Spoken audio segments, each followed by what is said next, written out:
Hello out there! It's week 8 and it's another edition of the MCC News. I am your host, 5-time MCC champion, Alan Morrow. Now let's get to the news. We have some breaking news that broke out this week. The MCC welcomes you. Ben Miskellin, welcome to the MCC. He's going to be taking over as co-manager for one of the teams, and moving forward, starting next year, probably will be the sole owner moving forward. Ben, most of us have known him for quite some time. He was the best man at my younger brother's wedding. He's been to multiples of our weddings.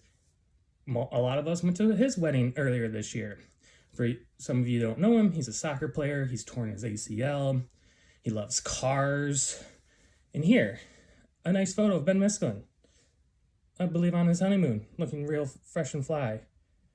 Part of a barbershop quartet. Maybe he'll sing during opening draft ceremonies one day. He likes to run. Marathon. Good job. Congratulations.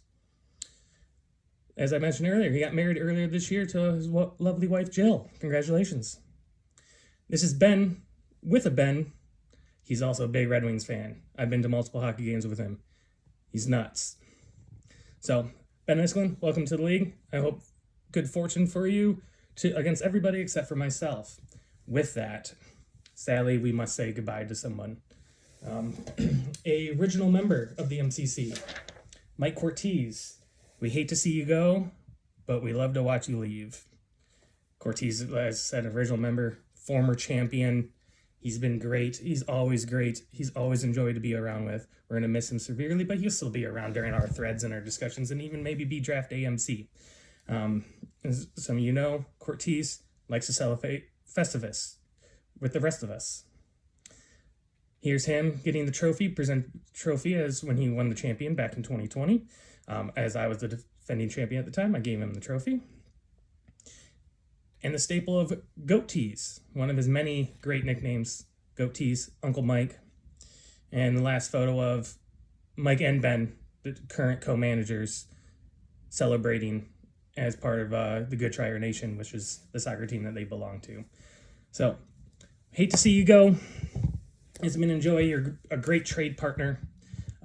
We hope to obviously be around with you all the time with that. And with that, because we're halfway through the season, it's time for the tier rankings. We have tier 1, the I'm King of the World. This would be Lee.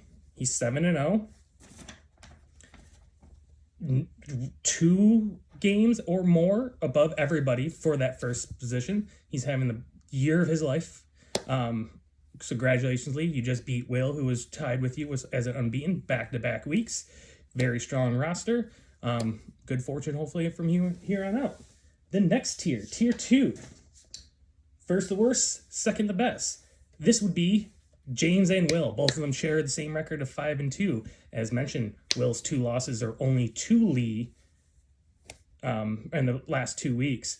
James, very low draft capital, had very good keepers though, Waddle and Kenneth Walker, and with that has been able to build a solid team around that with a couple very good fab pickups, free agent pickups. 5-2, defending champion. He's really making case for it right now. Will and James are in a race to hopefully get that second bye behind Lee. The next tier, tier 3. Record doesn't reflect roster. We have 4 members of this one, which would be Tyra, Doug, Schrader, and Jeremy. Tyra, as a 4-3 record, he had 3 first-round picks, tons of high draft capital. He's a surprising B4-3. Many of us thought he'd probably be where Lee was at 7-0. He has Eckler, CMC, the number 1 running back, Kamara, the number 19 running back, and he missed the first 3 weeks. Eckler, who's also missed many weeks, should be higher in the rankings. I think he's about 40, 42 right now. He also has Jahmyr Gibbs that may be making a late second half push. Devontae Adams, the number 10 wide receiver. Kittle, the number 7 tight end.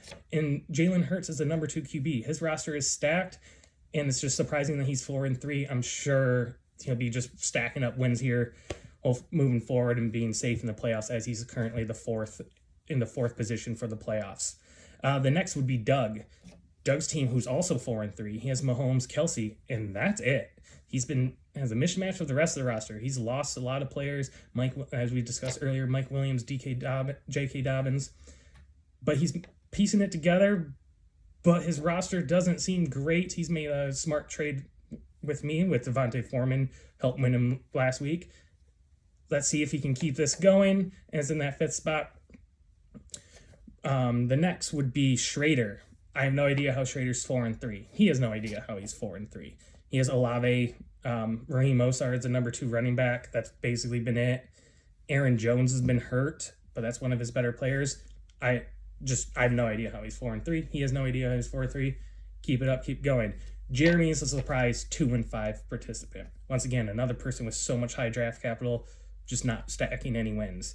Joe Burrow as his quarterback. I know he's been struggling. Hopefully he's stronger moving forward. Breece Hall, Travis Etienne as the number 3 running back. Barkley is the number 22 running back on the season. He's missed multiple weeks too. Addison is the number 12 wide receiver. He has Kirk, the number 17 wide receiver. Ayuk, the number 18 wide receiver. DJ Moore, the number 5 wide receiver. Garrett Wilson, the number 34 wide receiver. Evan Ingram, the number 8 tight end. Once again, no idea how he's 2-5. Hopefully he can be stronger moving forward. The next tier, we have tier 4. So you're saying there's a chance. These are, I believe, 3 teams that are going to try to make a push here. Myself is in it. I'm going to try to make a push at 2-5.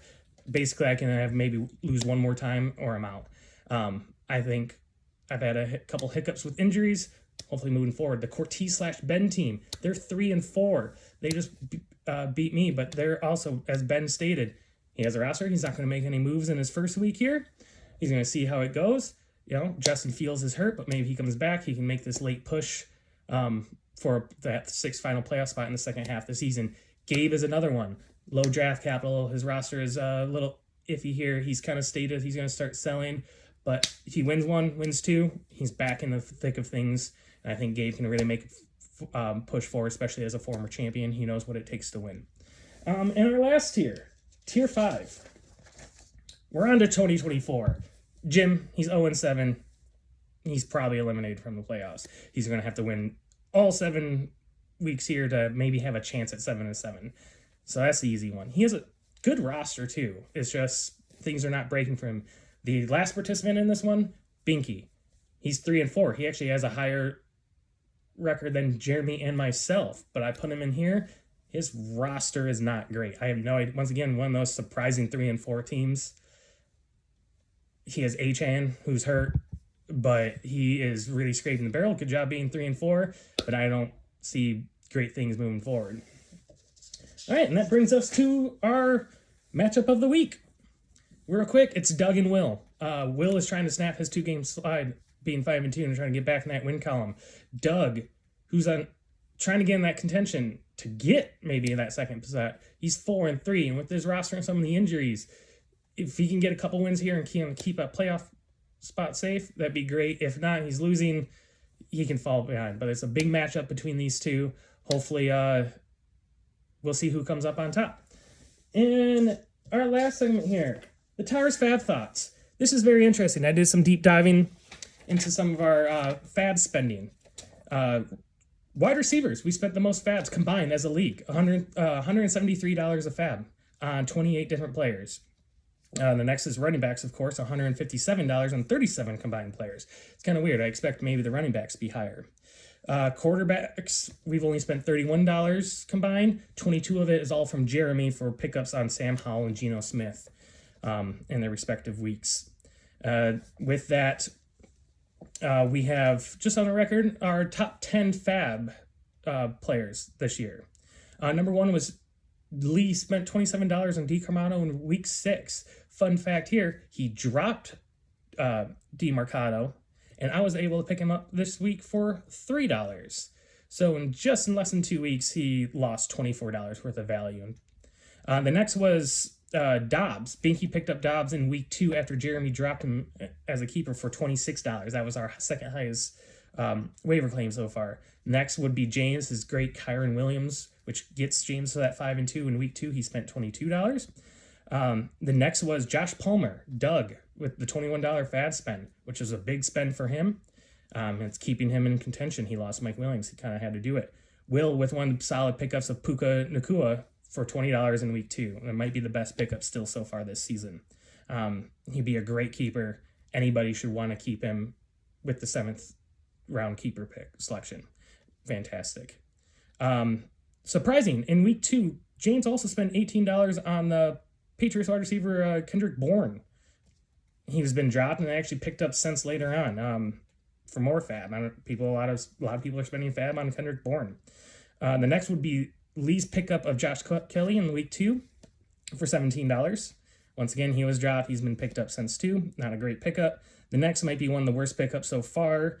I spent $16 on Zach Evans in week 7. Immediately dropped him already. He didn't see a touch. I also picked up KJ Osborne after Justin Jefferson's injury in week 6. And that 10th highest would be Geno Smith from Jeremy in week 7. He spent $15 on him, which is by far the highest bid of a quarterback. And he since has dropped him as well. That was this week's editions of the news. Quite a long one here, but I hope everyone enjoyed. And once again, let's go Lions. Fuck the Raiders.